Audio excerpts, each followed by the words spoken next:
Going now. Fred, good evening. Good evening, Alon. Good to see you How, again. how are you, my friend? I'm so happy to see you. Uh, Absolutely well. Wonderful. How's life Life is in good. Amsterdam? Good. I've missed you this year at all the fairs. Yeah, I'm that's one of the disadvantages this year. We meet a lot and talk a lot virtually, but giving you a hug is actually something I'm looking forward to. same here, same here. Are you in Vienna today? Yeah, in Vienna, sitting at home actually. It's 9 p.m. here, so it's dark, getting late autumn and winter is coming.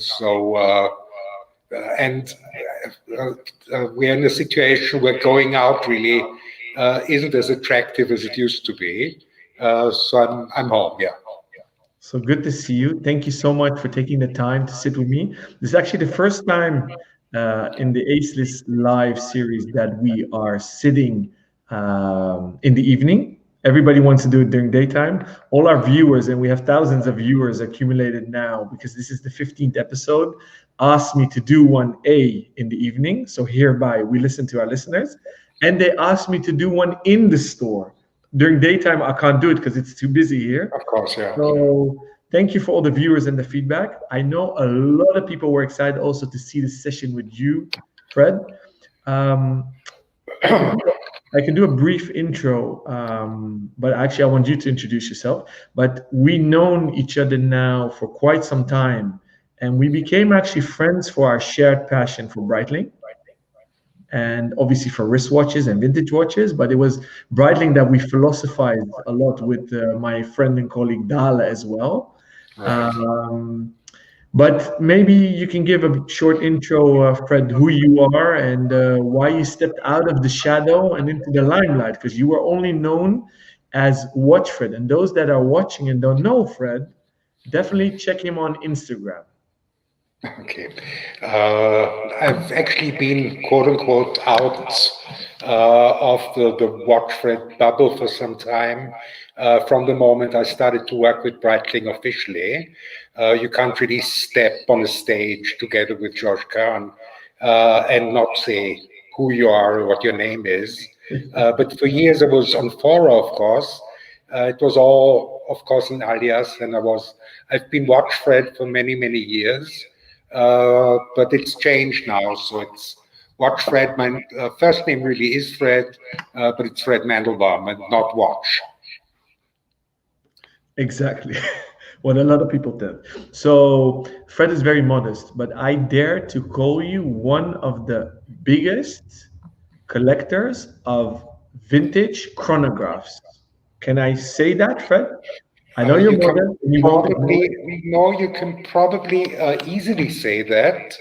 Although being a big collector is of zero relevance, you can have thousands of watches, think you're a big collector, and not even one of your watches is truly interesting, and then you're actually a poor excuse for a collector. And I know people who have five, six, seven watches because they're strong enough, which I'm not. I'm addicted to watches, so I don't sell them. But some people are strong enough, to truly optimize their collection, look for the best pieces in the world, the rarest pieces in the world. So you can have five watches and be one of the most relevant collectors in the world. And sadly, I know many, many people who think that quantity or value are truly relevant. That for That's me really irrelevant. That's isn't irrelevant. isn't isn't what we're talking about. Mm. That's irrelevant. Uh, so yeah, what I'd say I have a rather relevant chronograph collection. I could live with that. And you definitely have a huge chronograph collection. You collect all brands. The cornerstone in your collection is Breitling, though, that has a big part of your passion and love.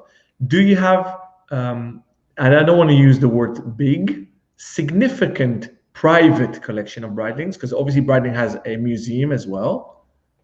I That have is more watches than Breitling has in the museum, both in quantity and quality, if I may say.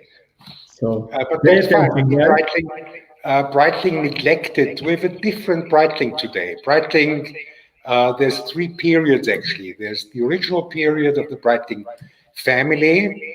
Then there's a period under the Schneiders, and I admire the Schneiders. They saved Breitling from oblivion, but for many, many years they neglected a lot of their heritage. And now we're in the third period of Breitling, that is the Kern period, and Breitling is really rediscovering their own roots. I've helped them a little along the way, hope to keep on doing that, because there's a lot more to discover that hasn't found its expression yet in the current model line. But you'll see, you'll keep watching what Breitling is launching, and I think you'll see during the next years that they're very, very serious about their heritage and really put their history and their icons of the past in the limelight while not forgetting modernity. I agree with you, although I do want to defend the Schneiders, that they were amazing. I wasn't attacking the Schneiders. Not attacking. They led the company. The race for retro and vintage is there, and what George Kern understands perfectly, and I think you have a lot to do with, which I want to discuss later with you about the 806, the reinterpretation, the AV, and we in the background we see a Super B20 in the AV88. So I want to talk about that a bit later.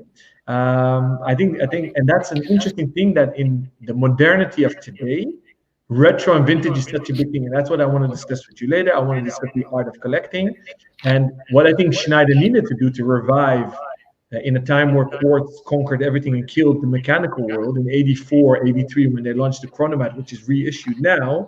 And tomorrow we have something interesting to be launched. So definitely those that are watching, tune in tomorrow at 2 o'clock, I believe, is the worldwide launch of a new series. So that's going to be exciting. But before we dive into that, Fred, we need to do something. And I'm actually very excited to do a wrist check with you, because you have a vast collection to choose from. What did you strap on tonight? That's a funny thing. I wouldn't have expected this to happen. But I've been wearing, normally I wear a watch for a day or two, and then switch, get up in the morning, and it's a kind of mood thing. What do I feel like wearing today? Funnily enough, for several months now, it's actually started, delivery was in July, late July, early August, delivery of the Super Ocean 57 started. And the funny thing is, it's such a comfortable watch that I've been wearing it most of the time. So I've neglected my vintage watches a bit. I still wear. You're wearing a modern watch? I'm wearing a vintage-inspired modern watch here. Isn't that surprising? And I've been wearing it, I'd say, 5 out of 7 days approximately, and that is something that hasn't happened for decades. So the surprising thing is you can switch to it. Here you go. It's the rainbow. It's the rainbow, yeah. It's the rainbow, and it's the first rainbow, so it's the black version, right? It's the black rainbow, yeah. So we can switch back. Yeah, I've been wearing them, and actually all of them have become. Knowing you know me, of course, I couldn't have only the rainbow, so I needed them all. You can switch to the spring cam now. These are all yours, Fred. Actually, no, the funny thing is that one of the watches went to a good friend. He may be watching Mike Stockton from Fratello. Yeah.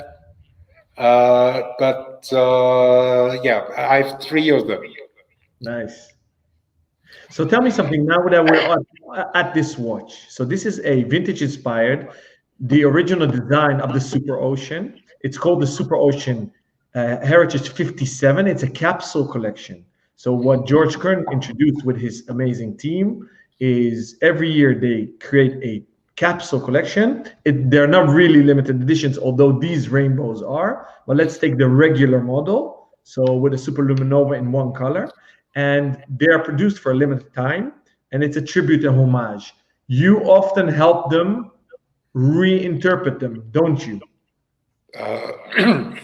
Yes, do very intensely so.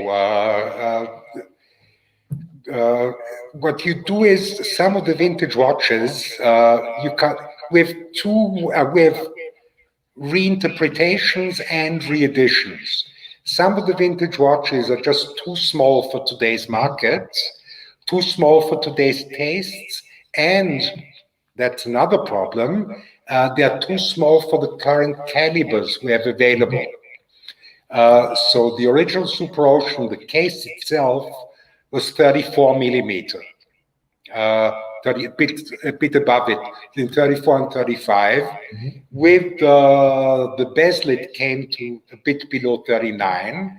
But a 34 millimeter, 35 millimeter watch is just too small for today to be sold. You can sell a limited edition of 100 pieces maybe, but not for the wide market, not for tens of thousands. So there we tried to grab the spirit.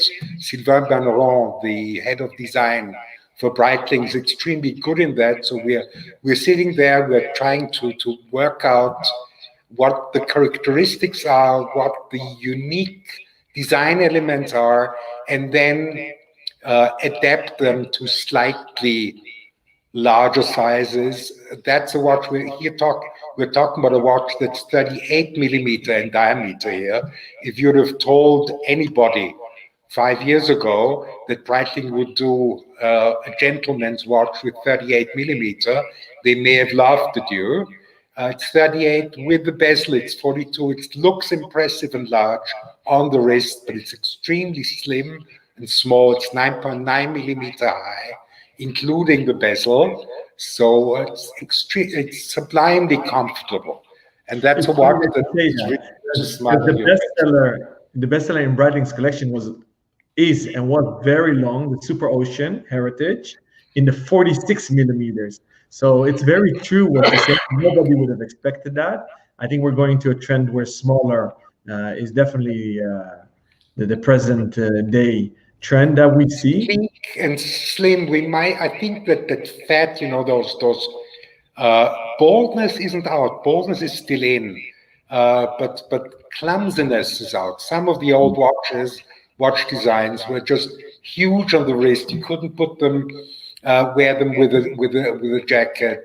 So slimmer, more elegant, sleeker designs, but definitely not small. 42 millimeter watch, by all means, isn't a small watch, but it looks extremely elegant on the wrist. So I totally agree with you. And I don't know if you've read the article on Fratello watches by Rob Nuds, which he created the VII, the Visual Impact Index. So it's all about proportions. Yeah.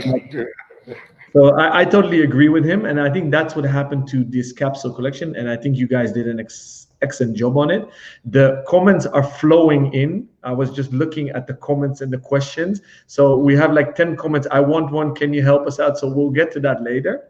What I wanted to ask you about the Super Ocean, the original. You have an original one and multiple ones, don't you? Yes, I do. You want to share one now, physically or on the screen, or you want to keep it for later? I think I have it physically, yes. I have both of them physically. So for those that are waiting in the time being while Fred grabs these watches, because he has many watches on a table next to him, I'm going to run into some comments in the time being. Dan occasionally likes things, says hello. Hi, Dan. Good to see you. Make sure to follow him. Every Sunday, he sits down with Arthur, and they call the show Call the AD. It's an Instagram show. And I recommend them to use. Switch to the camera so you know what we're looking at. Okay, I'm turning it on. So, we have some watches physically too. So we'll see what we need while we're discussing it. But now we wanted the super oceans, right? Yes.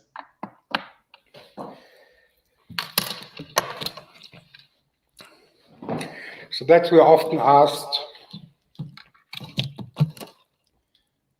Opa, stunning.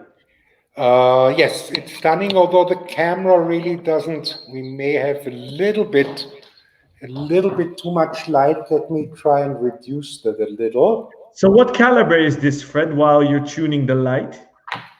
Okay, I think we're better now. Let's have...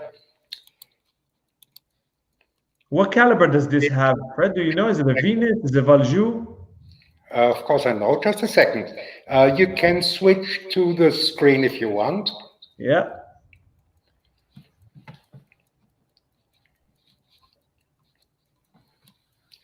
The screen larger. I'm not as nice as the watch.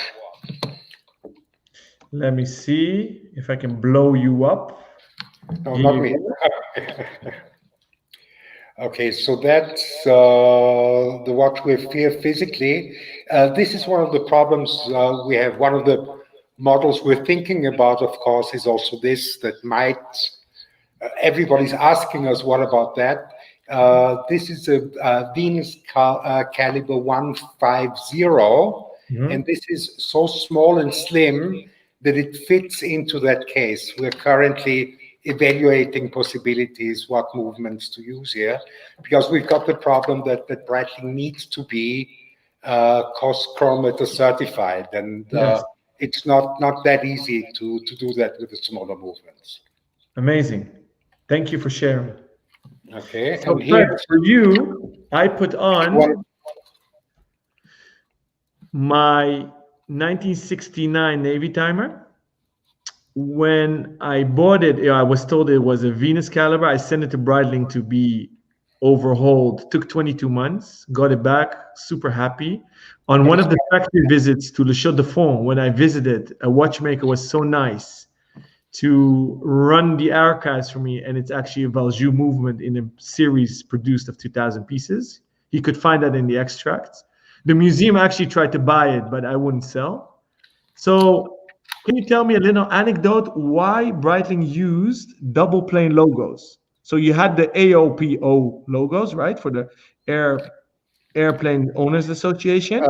There's a funny and surprising situation with these. Do you know where that logo originated? No. Okay, it was actually a Navitimer logo. It was done for the Transocean and Super Ocean. If you switch to the camera, you'll see where it comes from. Is it visible? Yes, it is. Yeah. So this is where the so-called twin plane logo originated. It was for the Transocean and Super Ocean in 1957.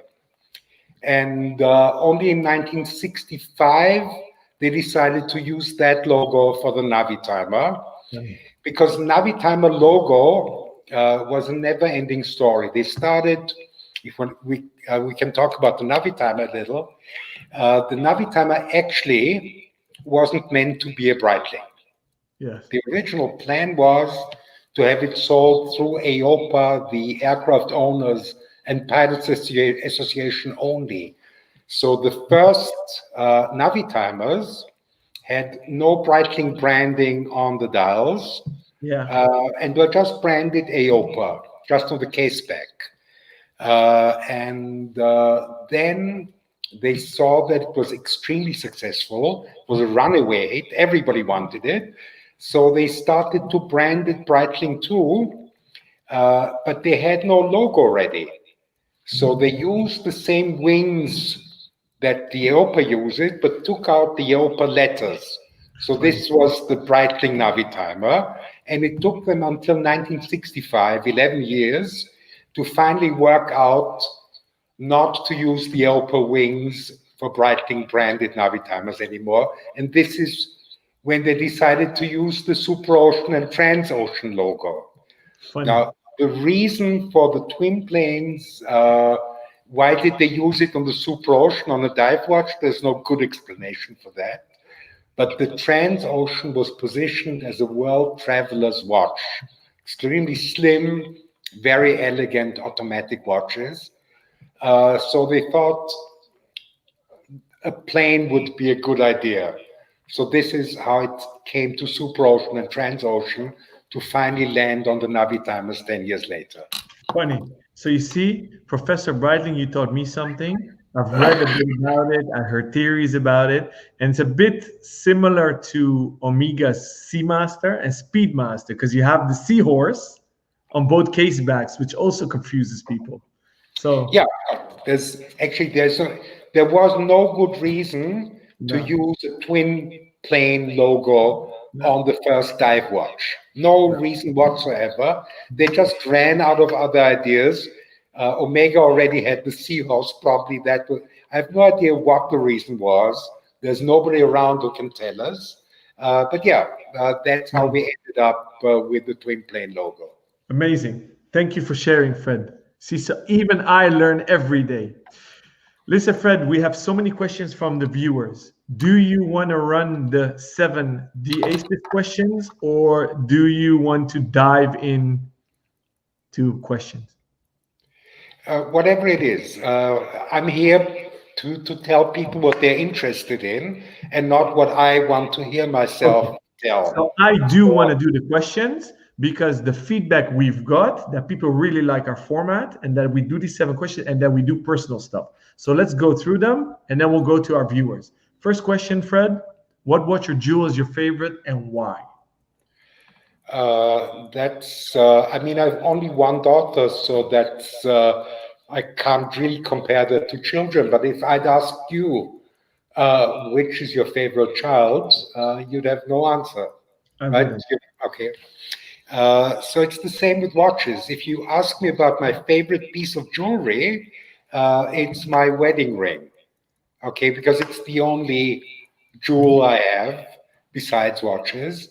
And on a whim, sometimes, you know, when I find a watch I've been hunting for years, of course it's favorite for a certain period of time.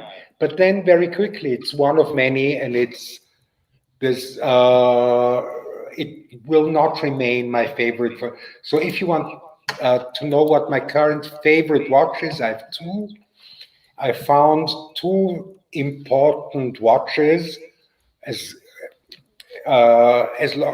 if you consider watches important, okay, we have to put that in perspective. I think the year 2020 has reminded us that it's always good to put things in perspective.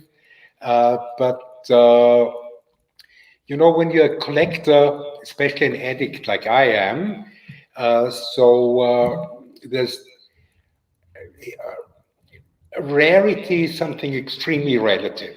Okay, if we look at Chrono 24, so you probably have 15,000 rare watches, or so their sellers claim. Rare Speedmasters, there's probably 400 of them every day on Chrono 24. Rare Daytonas, the same. Now, for me to call a watch rare means that it would probably take you years to hunt one down if you can ever find one. That's what I consider rare. Mm-hmm. So one of the watches I assumed existed, you know, we spoke about Breitling production ledgers. They only start in October 1944.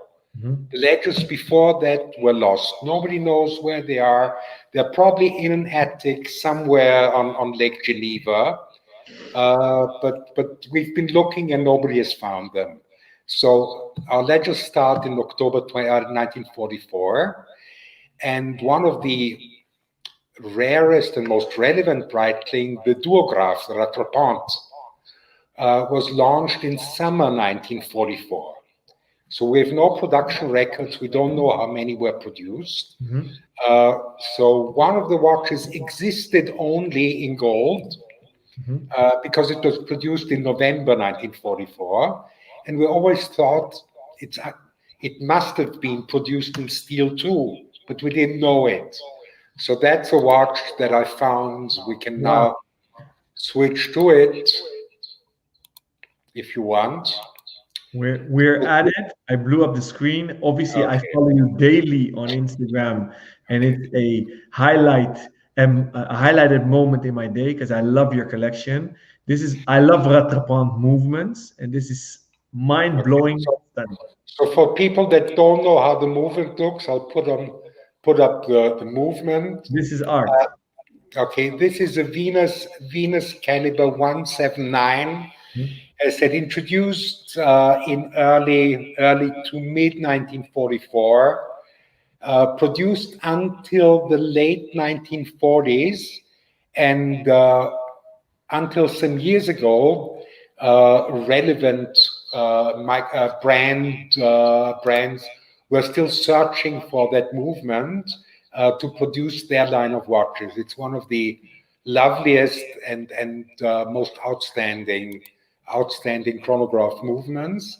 And as I said, we knew it existed in gold, and all the pieces that came up during the last years of that particular reference were produced in 1970. It was one batch made in 1970 of 20 pieces, and one unknown batch, probably less than 10, were manufactured in 1944. These were always assembled on order. So the others were lost. This is the first of that reference. It's a 38 millimeter steel rattrapant. Stunning. As I said, that's truly rare because it's the only one.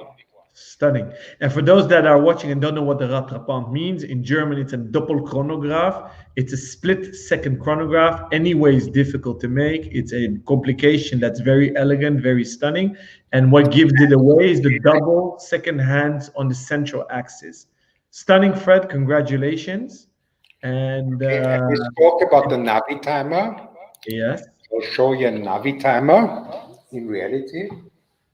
I think it's somewhere. It is. So that's an interesting piece because, you know, the things we learn, it's actually relatively new.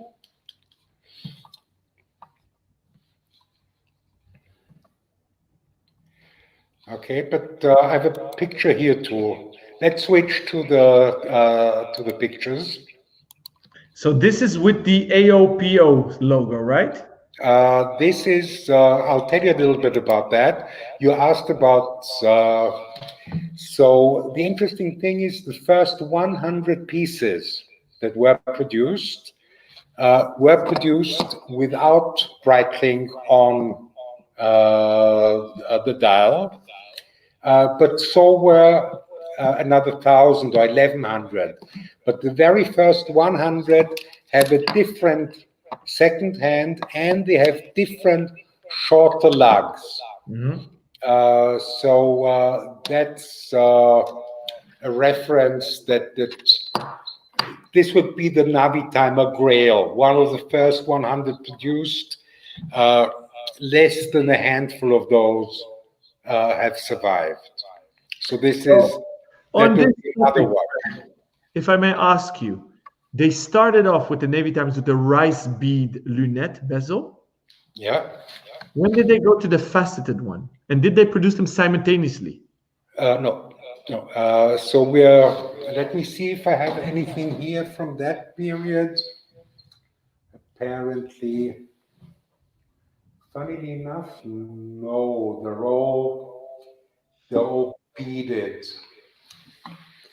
So, So is the this beads actually get bigger every year, every second year. We start with 126 beads, then the beads get bigger. This is in 1959. For Uti was the France. I'm actually showing it on the screen. I'm showing screen? pictures. Yeah. Can we switch? Yeah. Okay, the other way around. Me small, watch big. Okay. And in 1963, we first moved from the all black dial to the reverse panda dial. I'm sure I have a good picture of that one. Tell me, Fred, what are you using there? What is that CMS that you're using? That's Imager.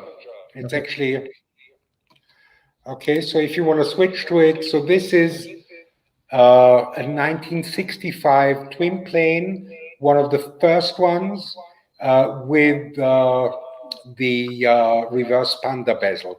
So we're starting out beaded bezel, then we change from beaded bezel, from all black to beaded bezel and reverse panda, already with new hands. And then in the year afterwards, there's a very short period with larger ridges, and then we go to the final serrated. Okay, so this is beads from 1954 to 63, and then 64 and onwards with serrated bezels. Stunning. Thank you, Fred. Question 2. What did you want to be when you grew up? Actually, always there were plans, and this is what I studied of finishing law. But parallel to my studies, I started building a company. So quite soon, actually, studying was part time, and managing that company started to be full time. What I did during those years too is also worked for an airline, but the plans actually were theoretically be a lawyer, practically always build a business.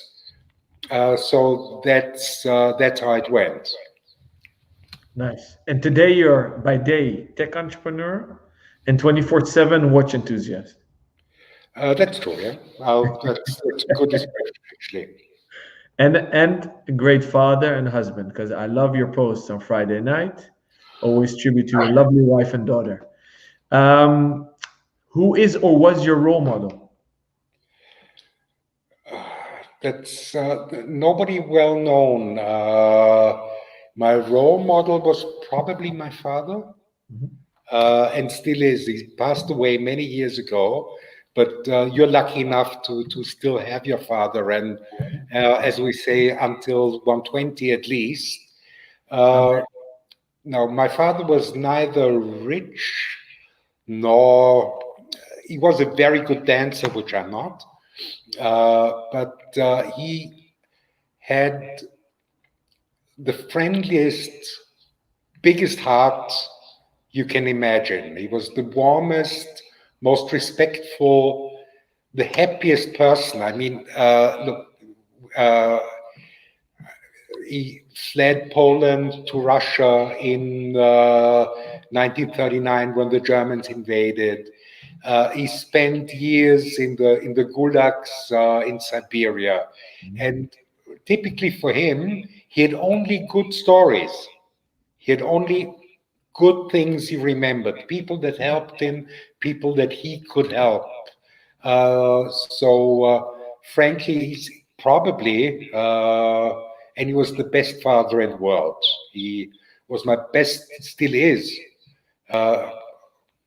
Again, hope for many years you won't have to learn that. But my father passed away more than 20 years ago, and I still talk to him daily. I know what he would say. I know he'd tell me, don't take yourself too seriously. I know he'd tell me, no matter how tough things look now, be sure the troubles will be over and the sun will shine again. So this is, again, if we're talking about a true role model, I could talk tell you about Sir Karl Popper, Eli Wiesel, or This is the whatever. best. No. The true role model is somebody with friendship and love for everyone. Beautiful. And my father. Beautiful. Bless his memory. And I can concur that the apple didn't fall far from the tree, because you're very kind, very modest, always friendly, and I'm quite sure your daughter sees you as a role model. So thank you for sharing, Fred. Welcome. Fourth question: if you could teleport tomorrow, where would you go? Teleport tomorrow. I somewhere.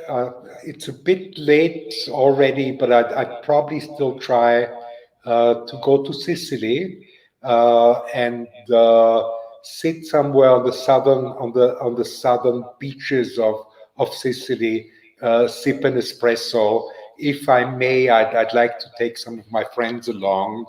I'm really missing that. I'm less missing. Yeah, I'd love to be back in the Seychelles or Mauritius or whatever. But that feeling of a small beach bar in Sicily where the espresso is still €1, that's what I'm missing. I feel Much you. more than the Côte d'Azur or luxurious 5 or 6 or 7-star hotels. I'm missing those bars. As I said, down to earth. Question 5: what book are you currently reading? What book am I currently reading? I'm just finishing Faithlessness by Imre Kertész. Okay, I I don't don't know know if it. you should read it. It's not No? an easy book to read, and it takes some time, and you have to be strong to. It's a Holocaust story about a boy. Then the book before that, I reread, David Grossman. Mhm. I reread Sea Under Love, Ayen Erech Ahava, which is an outstanding book. Before that, yeah, In but what that's language do you read a translated book like that? He's an Israeli writer, so would you read it in? he's an Israeli, but his English translations are just wonderful. Yeah, so you didn't read it in German or Austrian. No, I normally mostly I also read Amos Oz Yeah, in English because his translator is outstanding, there. actually. No, it's normally I it's also my Hebrew reading is too slow. I do read Hebrew books, but Oz and Grossman, I choose the English translation over the Dutch. yeah, Same here. Thank you for sharing. Sixth question: what do you think is going to be the color of 2021? absolutely zero, no clue. What do you hope it's going to be? Uh, I don't think I love yellows and blues, but again, yellow ties and blue jackets is what I in the during the days people still wore ties. We don't do that anymore. A lot has changed, and I don't know how much of dressing up will come back in the way it used to be. But no, there's I love all colors, and really uh, who cares what I think will be the color of 2021? Okay. I don't really think that that's of relevance. Will And we see more rainbows, you think? sorry, Rainbows. Whoever thought that we would have a rainbow in Breitling? Do you think we'll have more of that? I can't talk Comment. about this. Next. Not too soon, for sure. But we'll have other ideas in that direction.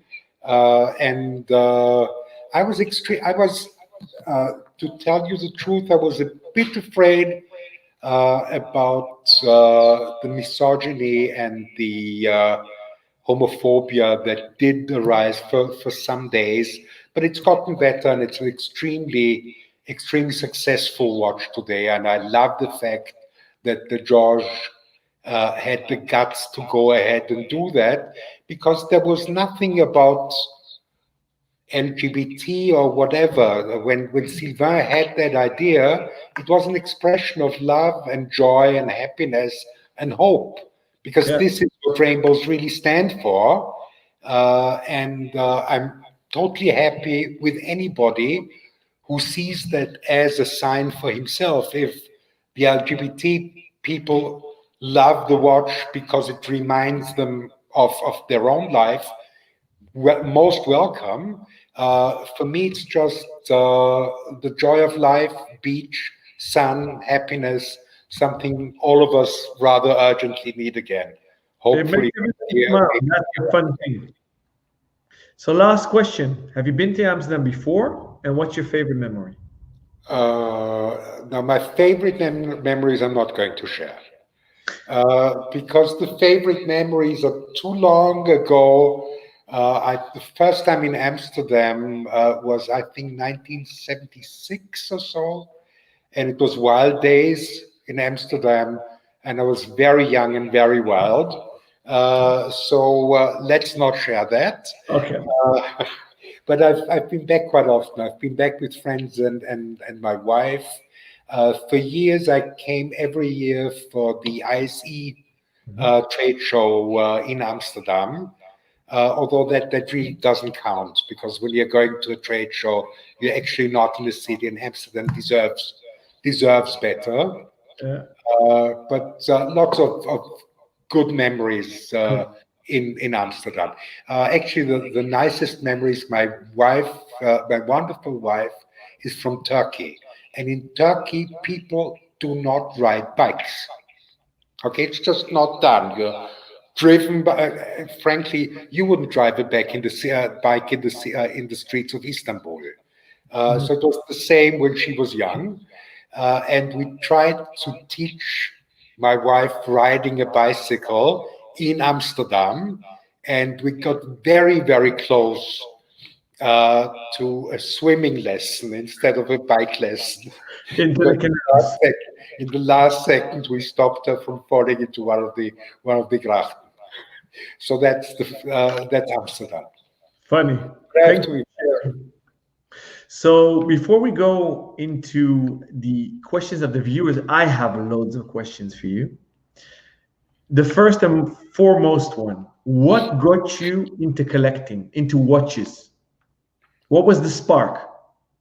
There was no specific. Now, you don't wake up in the morning and say, I'll be a watch collector. Some people do, but they normally don't become collectors. These are the ones that look at other influencers and said, I want to be like this. Mhm. Uh, no, uh, it actually started out using chronographs, because this is what I did, optimizing assembly processes, etc. We didn't have anything but the chronograph in the 1980s. We Mhm. used our chronograph to time processes, optimize processes, etc. No, I used my wrist chronograph. Mhm. And then we signed, and I don't even remember the brand. Some, it wasn't quartz, but it was really not a nice watch. It was a tool. It Mhm. may have been a psycho, and may the psycho gods forgive me. It wasn't a nice psycho. There's beautiful psychos. This was the beautiful one. And then I rewarded myself. We signed a large contract to Russia, and somehow it's still the same. What should a man do? I mean, you can't buy a boat if you live in Austria. It makes little sense. Uh, so, I mean, how many shoes can you have? So you buy yourself a present, you buy a nice watch. So the first one actually was a memo box, Mhm. uh, and The somehow little Memo Fox. And did you buy new or pre-owned? that was brand new, Okay. and this was late, must have been late 1980s. The watch was a store. Actually, I don't have that watch anymore because it was at repairs, and the jeweler went bankrupt and was gone, including the watches he had for repairs. So that's, and this, it started my interest and actually started me looking at historic watches, because when you have a memo box, you start looking at other memo boxes and you find out that actually the 1950s or 1960s memo box was actually more beautiful than the modern ones then. So this is where a bit, and then the next step was, it was vintage and chronograph. So the next step was buy a nice chronograph. That was a Girard-Perregaux from the early 1950s. And then slowly I started looking at chronographs more closely. And the more closely you look at chronographs, you start to understand that Breitling had hugely impressive back catalogs. And this is where my Breitling love affair started sometime in the 1990s. So you tackled 3 questions for me already, so thank you for that. Before I ask you to share a bit of pieces you want to freestyle share about, is for those young collectors. I mean young in age, but also people at an old age that are young to the watch collecting scene. Would you be so kind to share some nuggets of information, pitfalls they need to look out for? How should they collect? And that's on the axis of pre-owned vintage, but also on the axis of collecting in general. Would there be some tips you would like to share? Now, the first thing is make up your mind what type of collector you are. Are you collecting watches to impress others, or are you collecting watches to please yourself? The next question, and both is fine. I mean, it's fine to say, okay, all my friends have ... I need a Rolex. Let's call it, I have to have a Rolex too. Then, or you're somebody who says, okay, I'll probably not follow the crowd and see what really speaks to me. What's the watch that somehow makes my heart smile when I put it on? And that's really what watch collecting is about. That this is where it needs to start. You need to see what the watches are that you like. Is it Omega? Is it Breitling? Is it Universal Genève? Do you want to go more niche and start collecting Gallet? Whatever the type is, look what watches really speak to you, and then don't compromise. Don't compromise on quality. Don't compromise on originality. Do your research. Find the nice thing about the watch community actually is that people are ready to support you and help. Ask questions. See who your quote-unquote rabbi is who'll support you. If it's Breitling, message me on Instagram. On a good day, I have 30 or 40 people asking me about vintage watches. We have one of your biggest fans. He's already jumping for joy. He especially took off work because he had a night shift to be here. So I'm going to give him the stage, and I hope you can guess who it is. So you are his rabbi, FYI. He's not part of the congregation, but he is a member of the watch congregation. Yeah. So we're going to give him the stage as the first person soon. And guys, Fred is not BSing. He really, really is there for the community. He is busy. He does run a big company. He's an entrepreneur, but he loves watches. He loves collecting, and he's there to answer any questions. And he is the authority on not only Breitling, but you see, he's a walking encyclopedia. But actually, anything that he knows, and he'll give you his unconditional attention, but also objective advice. So if it's rubbish, he'll tell you. Right, Fred? Absolutely. Okay. Did you want to add something to that, or? No, but again, next point is it's either brands. First of all, look at the complication you're interested in. Is it you need complications? Maybe it's enough to collect beautiful three-hand watches. Calatrava. You can be a Calatrava collector and have find dozens of beautiful watches over the years. You could look at alarm watches. There's beautiful brands out there, beautiful models out there. Define a niche and go into it, start learning about it, and build your collection from stellar pieces. Better to have, we spoke about biggest collectors, better to have 2 beautiful, perfect watches than 5 mediocre ones. Leave the I agree with you. I always say quality over quantity. Okay.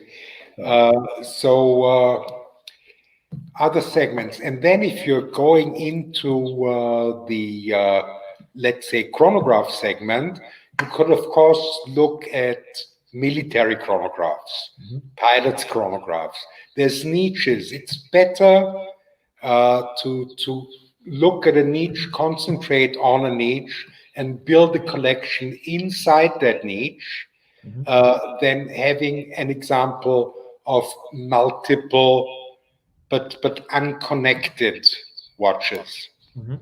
So if I may bounce back the ball to you, your trigger was using chronographs on your wrist for work. That sparked it. The memo folks marveled you because it was a mechanical alarm on your wrist. You looked at the heritage. That was your gateway drug into vintage. From there, you leaped back to chronographs, combining your 2 passions. What would you say are your niches? So you have an Axis chronograph, you have an Axis Breitling, so it's a brand, it's a niche. What would you say that your niches are, and where does your focus go to right now? And you're collecting for quite some decades now. That's the interesting point, and this is why I don't follow what I'm doing because I'm an addict. I have multiple niches. Okay, that's okay. I try to collect military aviator chronographs.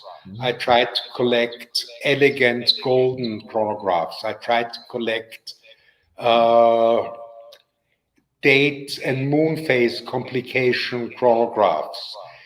So these are all niches, and each of them would actually be enough for a sane person, but I'm not sane, so I'm trying to build relevant collections in each of my sub-niches. This is something I suggest not to try, because it drives you crazy, because there's still somewhere something that's missing or incomplete. Do you let go of pieces, Fred? Sorry? Sorry to interrupt. Do you let go of pieces? Of course not. Okay, so let me ask you, for those that don't have the financial opportunity to do so, and they want to up their gaming quality and not quantity. Very smart, very smart, very smart. I'm just not smart enough to do that.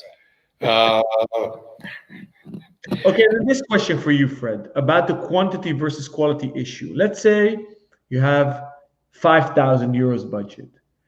There are those that have the urge to have many quantity, and they would buy, and I don't mean any disrespect, a Fred Constant and an Oris and a Nomos, instead of buying, let's say, and I'm talking about new, not even pre-owned, instead of buying an Omega Moonwatch, for example. What is your advice there?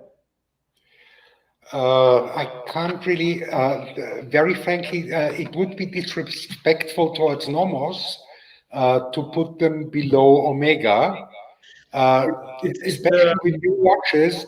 Buy what speaks to you. If you're into chronographs, you might look at either historical icons. The Navitimer would be such an example. The Speedmaster would be such an example. So watches that didn't appear yesterday and will disappear tomorrow, but watches that have defined the industry. So this is something I'd always be looking at. So if I don't know if does Nomos do chronographs? not yet, and that's what we've been asking for many years. Yeah, but still, this isn't what I wouldn't go for a Nomos. It's good that they don't do chronographs, so I can give them as an example. I wouldn't go for a Nomos chronograph because they have no history there. They have to find their position in that segment. Looking at chronographs, I'd really look at So the a question that I get a lot as well. So things, especially mechanical watches, need background, need history, need relevance to really speak to me. Let's put it this way. And the question I get often, start off with vintage, pre-owned, or new, and let's say vintage and new. What would you say to starting watch fanatics that are starting off? What is your advice there? So me, myself, to give you an example, I love the heritage bit like you. And I believe that the watches used to be more stylish, more refined back in the day. But I love the sturdiness of modernity and the innovation. So I have a new Navitimer and an old. I have old Speedmasters. I have new ones. So I double up because that's the story. It's actually something that I'm doing too. Look, it really depends. Vintage watches force you to. They're rarely single watches. Okay. They're not watches you can wear in the rain. They're not watches you can wear when it's snowing. You can't take them to the beach, etc. So vintage watches have to be pampered. Going vintage only is something I wouldn't advise. Technology-wise, innovation isn't such a huge thing in the watch industry, because we've actually reached peak tech in 1969, and anything after it is rather irrelevant. So no, innovation is the reason. Sturdiness, reliability, serviceability. Okay, so only isn't what I do. I'd go modern, and then typically modern watches and look at their background in history and look at the vintage watches they're based on. Would be my approach. So now I want to talk about where these two intersect. The 806 that I know you were the driving force behind. So the 2018, I believe, 806 re-edition. I think it was the first time that the watch industry made a almost to perfection replica in a modern version of an original. Can I say that? Yes, it's look, the re-edition, and as I told you, the Breitling strategy is the so-called general catalog, core catalog watches, and I think all of them, or many of them, have all the elegance and uniqueness the models require, but they're everyday watches, of course. Watches you can wear 24/7, take to the beach, etc. Then we've got the capsules where modern colors, reinterpretations of iconic designs find expression. We see that in the airlines capsule of the Navitimer. We see that in the current Super Ocean 57. You'll see much more in the years to come.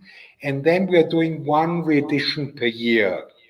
And I wouldn't say I'm the driving force. The driving force is actually Georges Kern, who was crazy enough to tell me, go ahead and look for perfection. And from a commercial point of view, it's probably not the smartest thing to do an in-house caliber for a 15-minute recorder of less than 2,765 RV. All the others would take one of the calibers they have. And even if the old one was a 15-minute recorder, let's do 45 or 30 because we have it on stock. Actually, it's down to George, who decided to give me that influence. Talking about George, Look for perfection.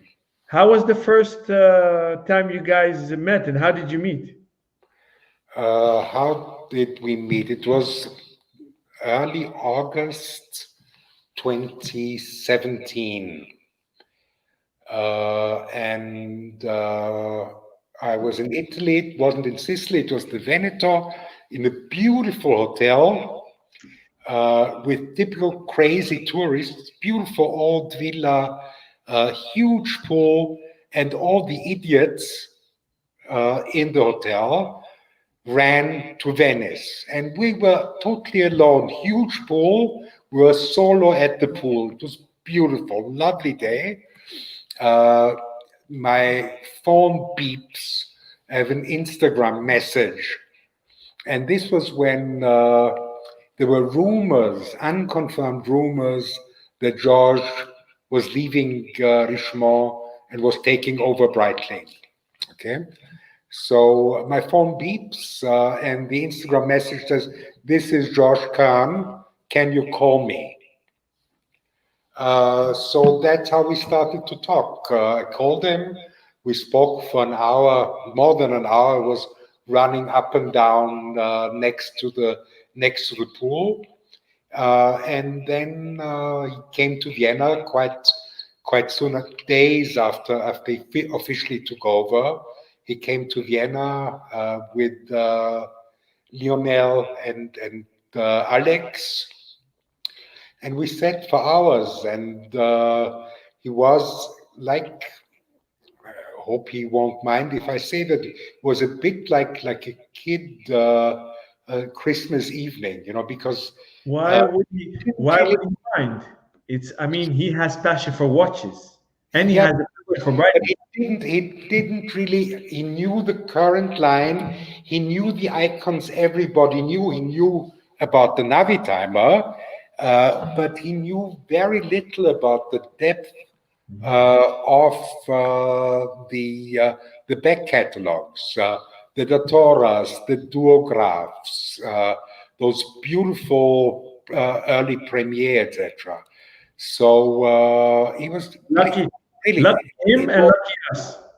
lucky him and lucky us. And this is we're actually drawing from a huge well of innovation and ingenuity, both technical and in design. And of course, as I said, we're doing one re-edition per year. We're trying to do it as well as technically possible.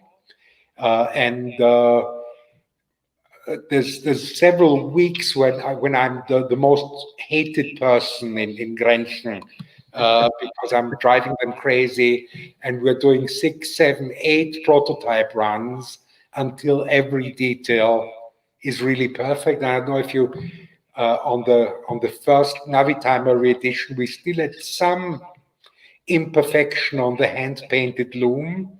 On the 765 AV, we're really close to perfection, and we're as good as the best loom artists were in the 1950s. The dials really look precisely like they did when the watches were originally born. Beautiful. Compliments. I love them. I enjoy them very much. Fred, I see that we're chatting and chatting. We're running at 65 minutes. We didn't give our guests and viewers any chance. Shall we jump to them? Yeah, please do. Okay. So somebody that's posted already a comment at 7:45, so he's been sitting ready. That's Dan. Dan occasionally like things. I believe one of your biggest fans. He sent me a message beforehand. He says, please tell Fred that I apologize beforehand for driving him mad. I truly adore him and I really admire him answering all his questions. So he runs a show together with Arthur called Call the AD every Sunday, I believe, 5 p.m. Central European time. So make sure to check them out. So he has a lot of questions. I'm scrolling to the very long list of comments. So he's getting excited here. There's some chat going on between all the viewers. I'm skipping all of them. First question. Here, you see he's saying that. I would like to apologize to Fred for constantly asking him dumb, annoying questions on Instagram. So here are some more serious ones. His first one. I read on a Fratello article that you said the Navitimer was released in 1954. Why does Breitling say it was 1952? Because the development of the Navitimer started in 1952. Internal development of the model. There was a communication between John Karasik, the sales manager of Wachmann, of their distributor in the United States, who had close contacts to EIOPA, and they started to discuss that new model and develop it. Then sometime in the mid-1970s, Willy Breitling, I don't know why, decided that this was the year the Navitimer was born. He probably it was 1972, and he wanted to do a 20-year party, whatever. I have no idea what the reason was. Now, the fact is that mass production started in July 1954. We have ledgers, we know when it started. So we had prototypes before that were shown to EIOPA, shown to the Wachmann people in New York, but mass production actually started in 1954.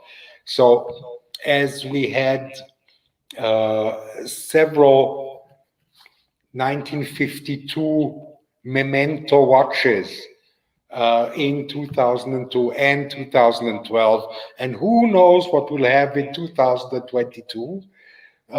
So I think we'll stay with it was born in 1952 in prototype stage, and mass production started in 1954. Very good answer. Dan, the funny thing is that it's actually similar with the chronomat, the original chronomat. Probably he had some reason, I assume it was 1972, and he had some launch ideas. There he wrote, the chronomat started in 1942. The fact is, the mass production of the chronomat started in late 1940. So some marketing trumped reality. Well said. For those that don't know, a lot of people think that the chronomat was first ever conceived in '83 with the rouleau bracelet by the Schneiders, but that name was a mix of chronograph with automatic. So and that's what chronomat is, and it's actually a different case. So that's the watch Fred is referring to. Maybe he has a physical one lying around. Fred, I don't know if you want to share. You grab that in the time being, and I'll scroll to a bit of more comments. So we have Melvin from the Watch 4 crew. a Dutch crew of collectors. He writes, where's the wrist check? Well, it took a while, but we did it. Dan writes, I want to congratulate you on the 806 edition. If you want to switch back, because I think it's really an important point. Good. That's good. Here. Can you switch to the screen or the camera, whatever you prefer. We'll do both. Okay. We'll first do the camera because I prefer real over pictures. Okay, so this looks a bit like a Navitimer, but it's not. Yes, but it's far from it.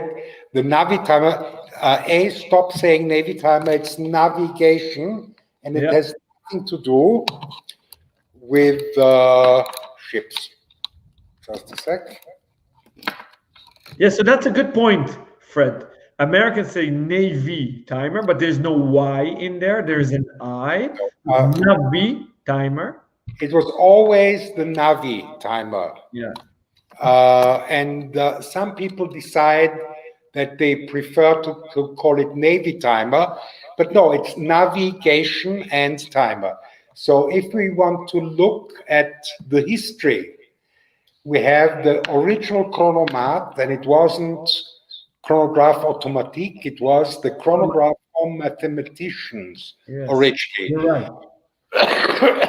The first smartwatch of the smartwatch chronograph, it was sold for businessmen, mathematicians, and engineers, and it was a slide rule calculator on your wrist.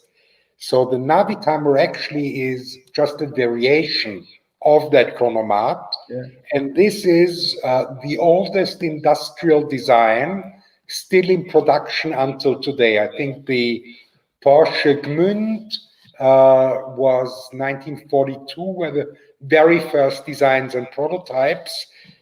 This was patented in 1940.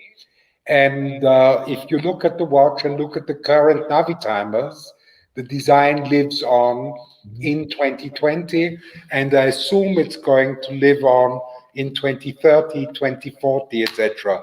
So this is probably the most iconic design of any brand, and it has defined Breitling DNA until today. And the Navitimer was actually just a variation of this particular watch. So here's a better shot.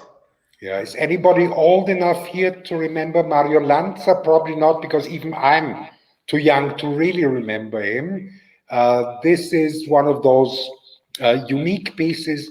That's the only original chronomat 786 in gold that seems to have survived, and this was owned by Mario Lanza, who was, before Elvis Presley, one of the American superstars. Stunning, Fred. Okay, so this is the chronomat. Thank you. So Dan writes to you again, I want to congratulate you on the 806 re-edition. I can't stop wearing mine, and along with my 3570, Speedmaster is my favorite watch of all time. So thank you for sharing that, Dan. We have Rocky from the Watch 4 crew waiting for the reissue of the Copilot 7650, Yachting. Any chance this beauty will be reissued? So lucky you, Rocky, is going to grab his. Yeah, I think I didn't take. Nope. No Yachting, I apologize. Not that. No Yachting, just the Unitime and a regular 7650.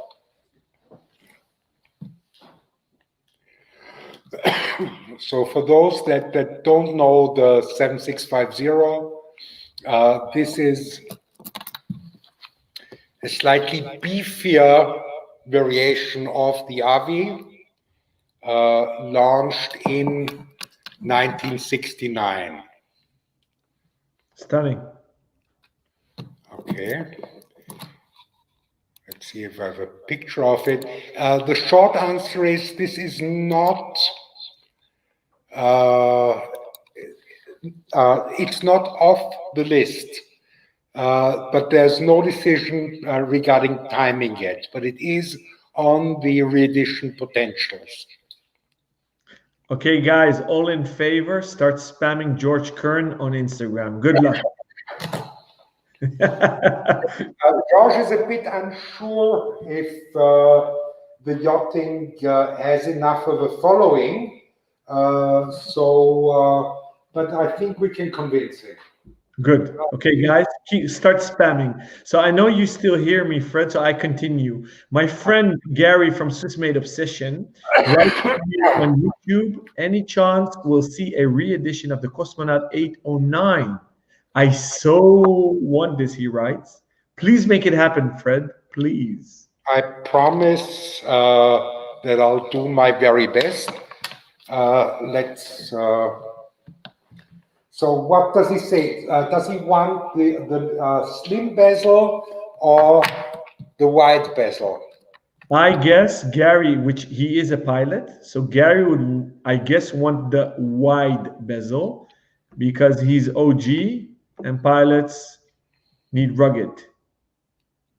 Stunning. Okay.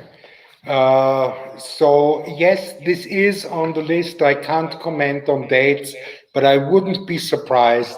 This is one of the core icons. This is the first Swiss wristwatch in space. It's a relevant watch that's maybe a bit too widely forgotten, and I assume we'll sooner or later have it, yes. I love Navitimers. I love cosmonauts.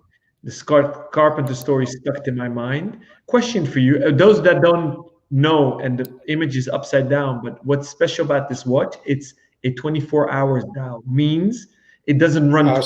24 hours. Switch to the picture. Switch to the picture. Desktop picture. Here goes. Okay.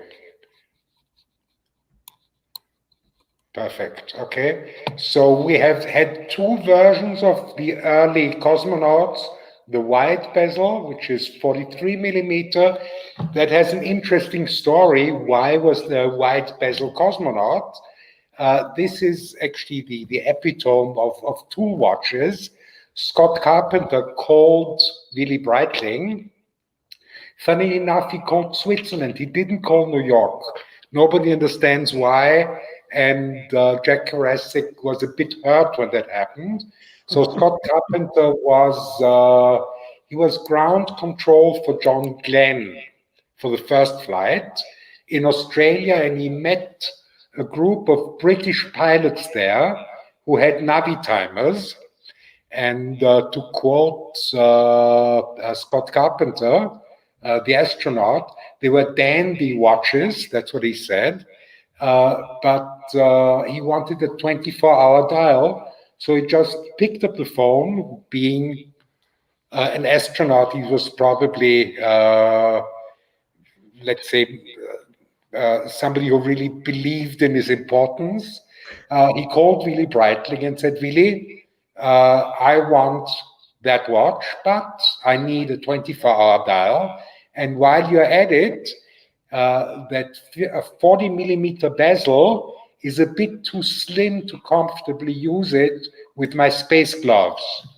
So Breitling did a larger wide bezel series. These are very rare watches, and almost none survive. A wide bezel Cosmonaut 24-hour watch according to the specific defined design by a NASA astronaut. Stunning. Now a question pops to my mind, Fred. We all know the Moonwatch only books, which are lying here on the table. Are you working on a book like that? Yes and no. I'll tell you what my problem is. No The Moonwatch, and with deepest respect for Omega, there's just too much. The Moonwatch starts in the mid-50s and ends, I don't know, I'll leave it to you when it ended being relevant. I remember some limited editions by our friend RJ and the Fratello crew that are truly impressive, but most of the others are just rebaking the cake. Breitling started with relevant watches in 1913, had the first dual pusher chronographs in 1934. In the catalog of 1946, Breitling had 70 different chronograph models, one icon next to the other. So a book in the depth of Moonwatch only would have to be a 7,000-page book. Neither do I have the time, nor would anyone be able to. So that's a bit of a problem. So as you said, choose a niche, and then go for it. So guys, we want a book, right? Spam Fred. Okay, next question, Fred.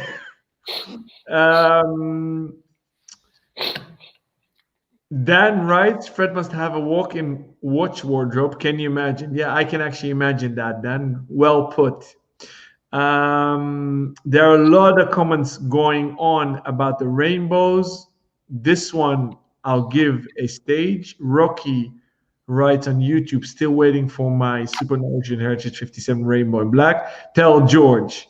Well, Rocky, I trust that George is either watching live or will rewatch it, so he's seen your comment. For the rest of it, I'm shutting up. You know what I think. There's a lot of love for the rainbow. This is my colleague Dala, your mutual buddy. He says, I love the rainbow on YouTube. Dala, thank you for watching. I miss you actually backstage, buddy. Melvin's actually asking a good question on YouTube. He's also part of the Watch 4 crew. In the process of creating the perfect re-edition, what is the most difficult part in your opinion, and why, Fred? There's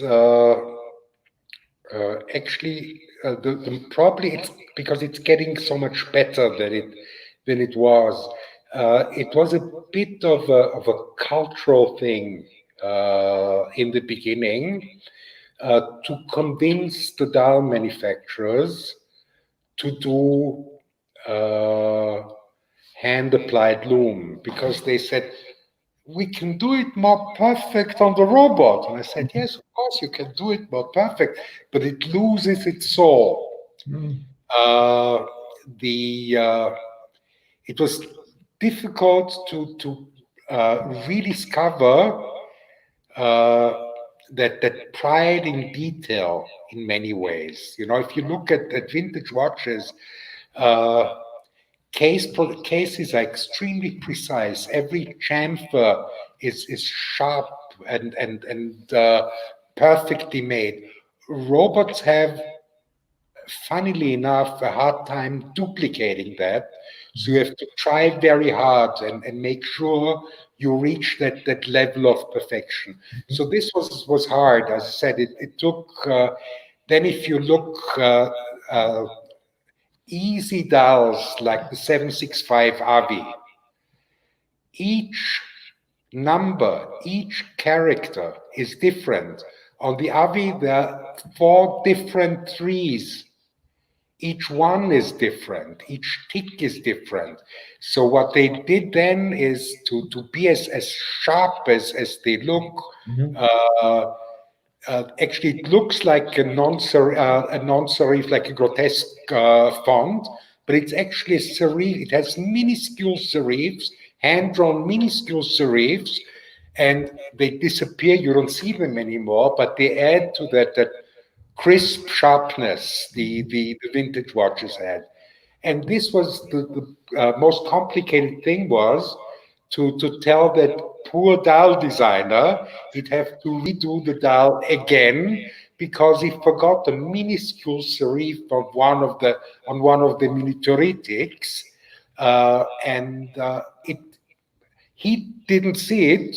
But of course, you can tell if you look closely. You see that it loses the crispness in the current in a segment of the dial.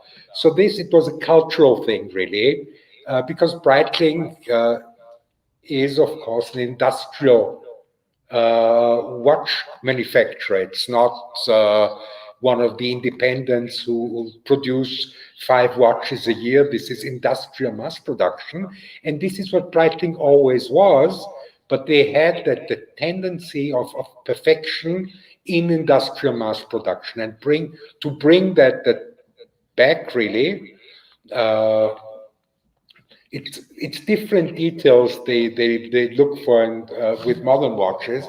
With vintage watches, you had to rediscover certain cultural aspects of it. This was the most complicated thing. Thank you for sharing. An awesome story. Yeah. Thank you.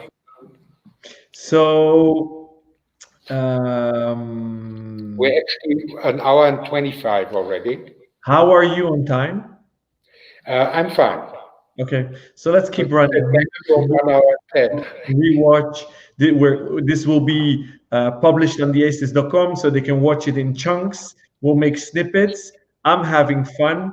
We're getting schooled here. We still have loads of comments coming in. Fred, this is the most popular show, it seems. So on this one actually is, I don't know if do you know Nicolette, Nikki? I don't think, maybe. You should actually meet her one day. She's an amazing lady. She is a long-time collector. I've known her for over 2 decades already. Great photographer as well. She actually sparked my passion for rattrapants because she made amazing photographs of moving rattrapant hands on the IWC forum back in the days. I'm talking about the 90s, beginning 2000s. So she writes awesome collection, and she knows what collecting is. Thank you for watching, Nikki, and sharing. Dan proves that he's your biggest fan. He writes, Fred, can you please ask Breitling to make a capsule collection Navitimer BOAC edition, please?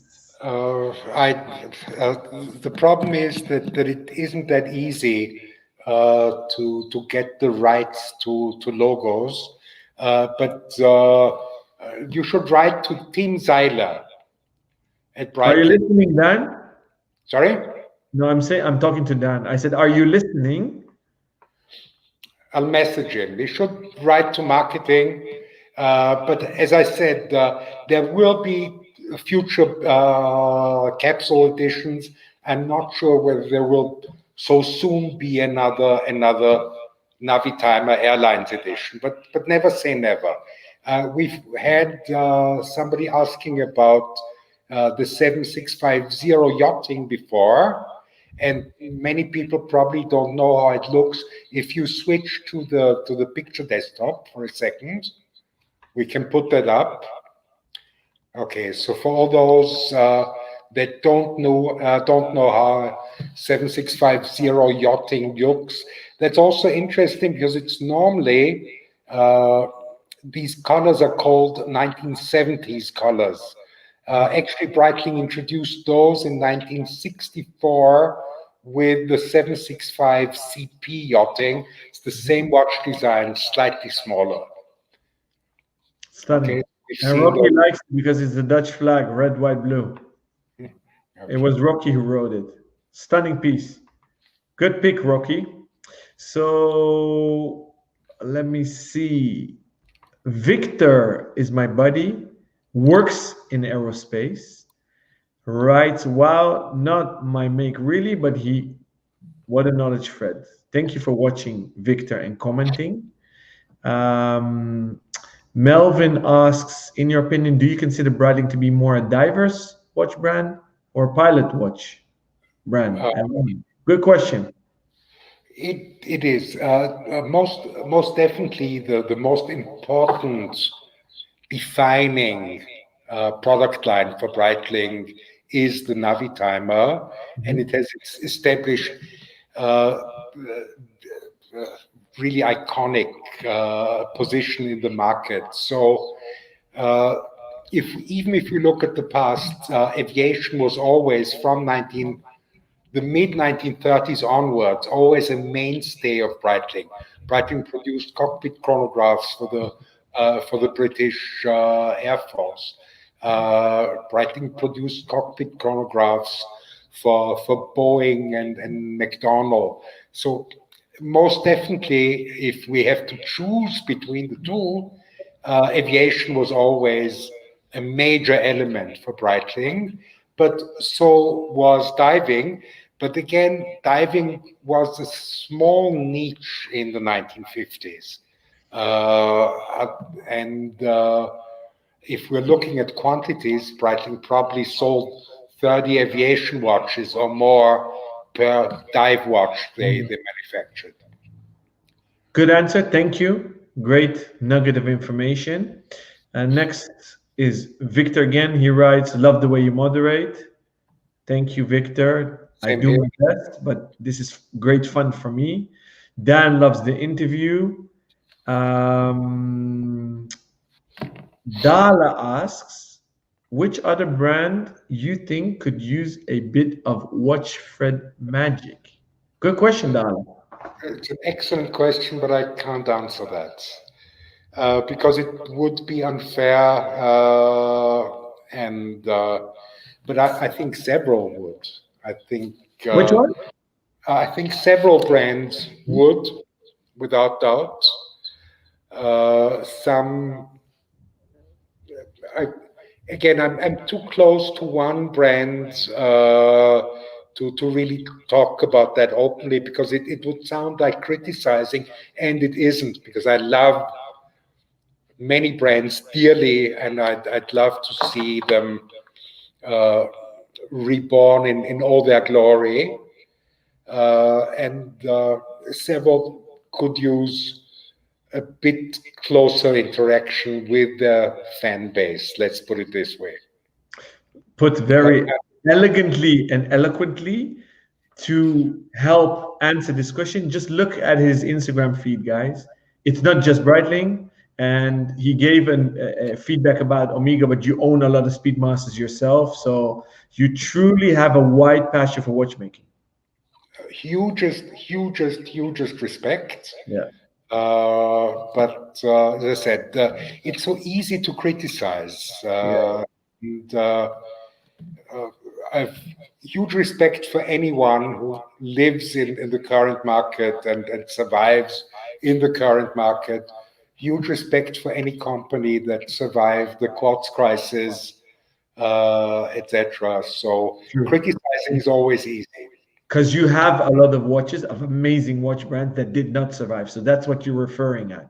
So Dan comments again. He loves the Pan Am Navitimer, the capsule collection. So it's a recent model. And he writes in brackets, "Sorry, Gary, I know you hear this all the time." So I have a question for you on this topic. There was a lot of criticism about these airline capsule versions, which I loved. I think they're fun. They never existed in that configuration, but it's a salute, a tribute to that zeitgeist of that time. What is your personal opinion on these models, I Fred? love them. I love them. It's fun, right? It's about fun. It's more than that. Look, uh, there are watches that if Breitling uh, would have survived under Willy Breitling, Mhm. uh, he would probably have produced something similar to the Pan Am, because he did it with other models. They did colorful variations. He just didn't get around to do it with the Navitimer. Because if you look at colors, so if you want to switch again, that's such an example. So Willy was a color guy. Willy was a red hands guy, and just the fact that the quartz crisis really came over Breitling and the whole industry like a tsunami. And then, of course, Willy was not a healthy man. He knew that his children were too young to lead the company through a crisis, and he was too old and weak to do it. So he sold it off. but I can definitely see Willy Breitling do a Navitimer that looks very much like a Swissair capsule or TWA capsule of the current Navitimer. So I'm very happy that you're sharing that information. So when you guys go to work, you literally transport yourself to that time and say to yourself, what would Willie have done? And does this fit Oh, that? absolutely. That's nice. That's actually, if you look, but it's the same thing with the new chronomat. But we actually did, I think I can safely say that look, the chronomat, not the 1940s, the 1984 chronomat, So the Schneider chronometer. the Schneider chronomat was really the watch that saved Breitling from oblivion. Extremely important. But then during the last years, it became, look, it's fine to be heavy and fat if you're an old man like me. But you can't really be an old man and be a successful watch company. You have to stay innovative and young. So somehow the Navit, you know how the sales figures of the Chronomat developed during the last years, okay? It became too large, it lost its character, etc. So what we did with the new Chronomat is we really tried to step back in time, understand what made that watch so successful then, take those specifics and rebuild them with a modern twist to that new design. And this was the longest design birth of all. We've had several theoretically production-ready new chronomat that were just not good enough and were scrapped and started from zero again, until we really thought we have it and it's as good as that icon deserves. So yeah, sometimes you go back, you think it looks fine on screen and on paper, and then you hold it in your hand and you see,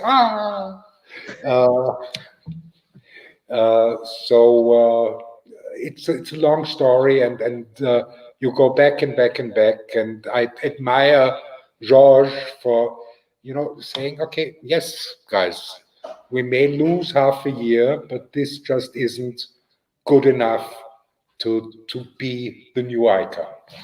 I want to add to this story that I'm urging all the viewers to really spam George and the team and everyone, but it's not in vain because they really, really listen. And Dal and I are both huge fans of the rouleau bracelet. I grew up with my dad in the early 80s wearing Navitimers. And then in 83, what came out, and I remember him wearing that watch. And as a kid, it was only 39 millimeters, but it was huge back in the day. It was thick. It was never seen such a bracelet. I was in love. So when George and you also, for those that don't know the rouleau, you want to switch the desktop again? Yeah. Because we have to assume that not everybody knows the chronomat or knows the rouleau. So it's totally unique, 1980s design, launched 1984, and quintessential Breitling, but totally new. It's everything different and the same at the same time. It's a totally different design, but it really has the spirit it needed. Yeah, literally. It's the modern incarnation of that watch. And Dal and I started using the hashtag for fun, bring back the rouleau. And in chats with you and with George, he listens. And you guys listen to the market. It's not because of us, but you guys feel the pulse in the market and the need. Now, I have a question for you on this topic. Now, I start to realize that I'm getting old, that this watch when I grew up was modern, ultra modern. But today, it's almost retro vintage. What is your personal definition, Fred, of vintage? Because everybody uses the term differently. I make my life simple and say 25 years is vintage, 100 years is antique. But everybody has his own definition. Yeah. Why? those years don't really work. It's really periods. For me, the closest I'm getting is anything that's not originally designed to be a wristwatch. Okay. Is antique. Okay, so we're talking mid-30s approximately. I've got another picture that shows that relatively well. Let me see if I can find it. I was sure I had it. A lot of people also say 85 before or after is like an era. Yeah, let me if you put that up again. Okay, here we are. So we've got that conversion from and here we're talking late 1920s, early 1930s. Most of the watches still had the design of the pocket watch. Yeah. That was somehow strapped to a wrist. Yeah. So I'd say anything that still has that original pre-wrist design is for me an antique watch and not a vintage watch. Then in 1934, with Breitling patenting the dual pusher chronograph, and actually with that new technology, they started to redesign the look and feel of the watch. And what we have here in the bottom is a 1938-39 design that actually looks like a modern classic chronograph launched by Patek, Breitling, whoever, in the year 2000. So again, antique would be anything still based on pocket watch designs, vintage, anything that basically resembles what we expect the watch to look like today. And my cutoff period would actually be superluminova. Okay. Okay, so anything that's approximately late 80s, early 90s. Okay. So this would then be modern classics. Okay, so that's where I put the cutoff. Really is because there we start to look at machine applied loom, a much more mass industrialized, under massive cost pressure, competing against quartz, etc. So a lot changes during that period. Interesting. That's where I end vintage, because I mean, in 20 years from now, it would probably still be the same.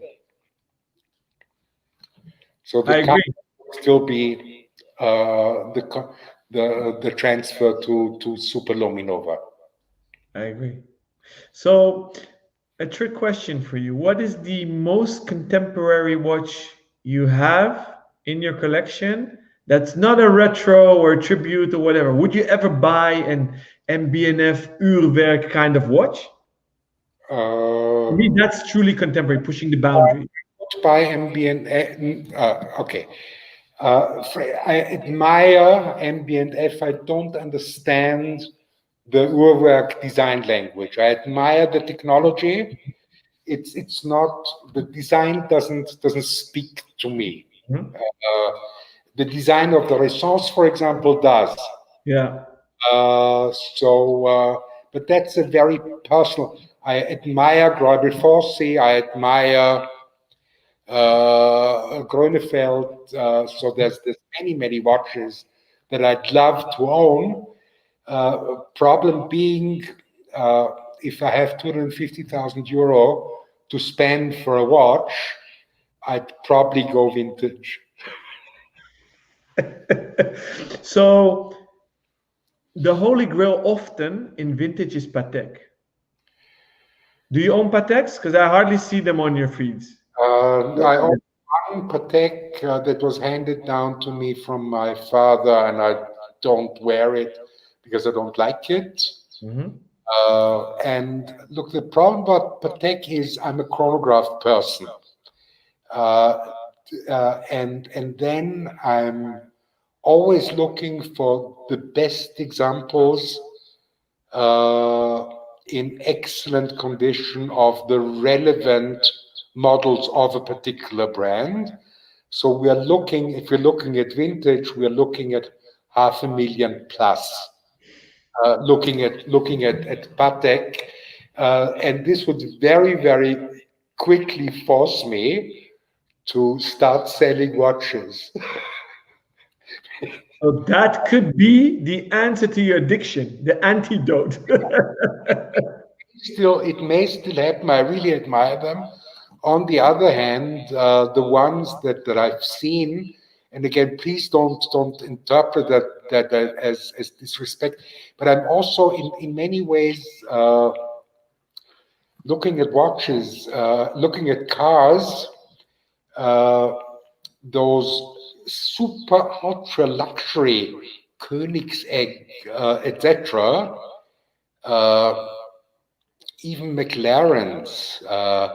That isn't what makes me salivate. I like good cars.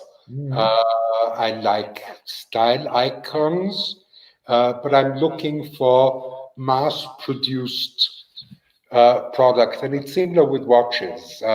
Deepest admiration for the independence, deepest admiration for Patek, and probably it's the fox and the sour grapes talking, because I'm an addict. I wouldn't need one Patek, I would need a dozen.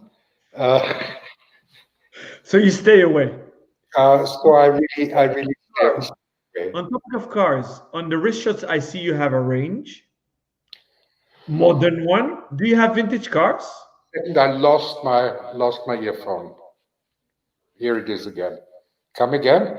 So I said on the wrist shots on your Instagram account, I see you have a range and a modern one. Do you also have vintage cars? No. And this is one of the most lucky, because again, vintage cars, I mean, they're similar to watches, but they're a lot dirtier and need a lot more space. And as hard as it is to service vintage watches, sometimes almost impossible, it can be commercial suicide to fall in love with vintage cars. So thankfully, I'm not. No, I like classic cars. I've been driving Range Rovers since the mid 1980s, actually. I stopped counting. I think it's number 11 or so, something like that. I'm driving now, and I mean, for a very short period, I had a non-vintage retro design car that was a Jaguar XJ 4.2, and that was a very, very lovely car, but it was impossible. Going from Vienna to Munich, you never knew when you'd arrive. It's normally a 3.5 hours drive, but if you took the Jaguar, you'd be lucky to arrive, and maybe you'd have to spend the night somewhere on the Austrian lakes because the car broke down again. So it behaved like a vintage car, but it was new. Yeah. So Fred, we're almost running to 2 hours. I think we should slowly end it. I do want to give a few chances to people that joined later. One of them is Arthur from the US, who is the nemesis, Dan's nemesis, and they do the show together. So these guys are having like a full-blown chat on YouTube and Facebook. But I wanted to say hello to Arthur. So he says, sorry, I'm late. He was still working. He commented a lot of things, but I am picking the good ones. He would love a Cosmonaute re-edition as well. These guys are goofing around on Instagram. It's actually funny to watch guys on Sundays, and they don't have the similar watch always, so they're goofing around in our comments as well. I'm skipping them, guys, because this is a serious platform and not meant to goof around. But what is funny, Let me see. Dan shares some nuggets of information. He's seen a Breitling cockpit chronograph instrument on an English electric Canberra. That's true. My dad actually has a few cockpit clocks made by Breitling. Melvin writes to you, Fred. Thank you for answering all my questions. You are truly a walking encyclopedia. Love your passion about watches. Dan shares that Arthur and him have worked on a Pan Am aircraft, so it's very relevant to them. Except Arthur is the sellout and wants a GMT master. Well, he's not a sellout. Dan, we had a chat about this. You can love multiple things. I love Navitimers, Pan Am, and I have a GMT as well. One doesn't exclude the other guys, so stop bickering and just get them both. Then we have a new visitor, Karen Hiranandani. Welcome. She writes, Dan talks awfully a lot about the Pan Am. Dan, it's time for you to pull the trigger, buddy. I don't know how long they'll be around, so I'd really pull the trigger. That's what I told him. So they keep on going. But Fred, I wanted to thank you so very much. It's really a lot longer than we planned it to be. Yes. Okay. I was happy to be with you. It was a pleasure. And thank you. Hope to see you again soon in real life. Soon. I really hope so. The next guest is next week, Thursday, on November 5th, Laura Bichego. Although watch lovers not might per definition be into Julie, but she is marvelous. She creates mechanical gold jewels that even men love. So tune in then. I want to say thank you. Fred, send my love to your lovely ladies, and I'll see you soon. Thank you, my friend. Bye. Bye-bye.